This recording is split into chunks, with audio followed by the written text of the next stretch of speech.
Hi guys! So today I am actually pretty excited to share these Dr. P.H. Martin's Bombay inks with you guys.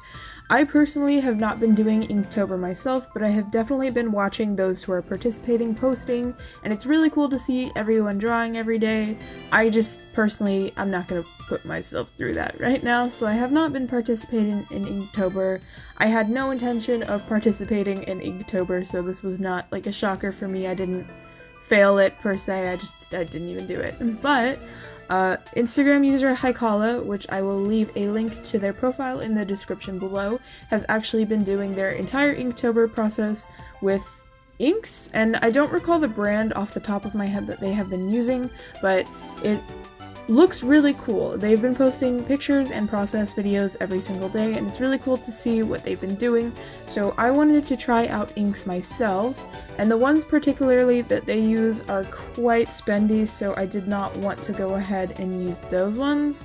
But I did pick up these Dr. P.H. Martin ones, which Drawing with Waffles has been doing these inks for her Inktober, but I just wanted to play with inks basically. So I picked this set up from Michael's actually. I used a coupon, and so before tax I think it came out to about $35 US, which that is pretty spendy for something that I've never really used a whole lot before. The only time I've ever used colored inks before is with ones I have gotten through Art Snacks, so that's pretty much playing with one single color at a time versus this set, which obviously comes with a selection of colors. So I am really excited about this set. Like I said, I've only played with individual inks before. I haven't really used them a whole lot, but the really cool thing about these inks is that they basically function extremely similarly to watercolor. So they are water soluble, which means you can dilute them with water, add water to them, similar to watercolor effects, but once they dry, they are water resistant, which means you won't have some of the issues that you have with watercolor, such as like, for example, if you lay down a dark color with watercolor and then you go over it, you will reactivate that dark color and it will go everywhere pretty much.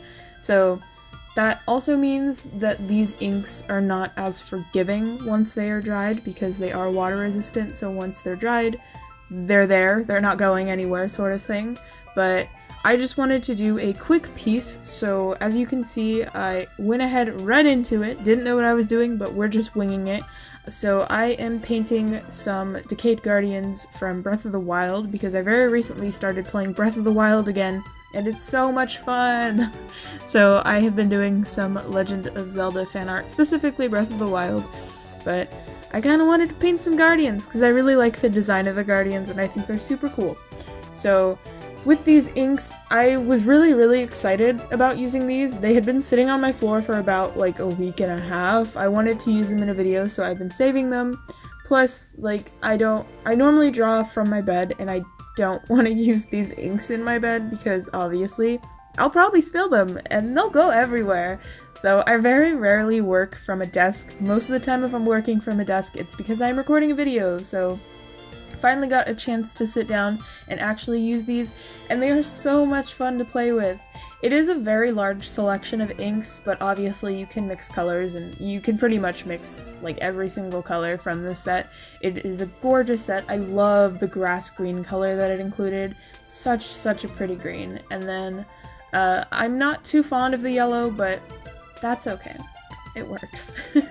Also, This is somewhat out of my comfort zone. I do not often paint any kind of like background scenery, and like that tree for example, it's not the best tree in the world, but that's probably the best tree I've ever drawn, painted in my entire life, so that's nice.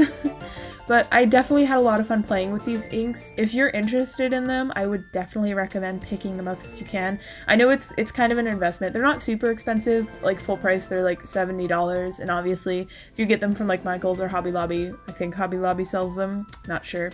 You can use a coupon though, and I know I was going to initially buy them off of Dick Blick because they're like $30-something for this set on Dick Blick, but I didn't want to wait for shipping, so I got them from Michael's, and it was like $2 difference, honestly, so not that big of a deal.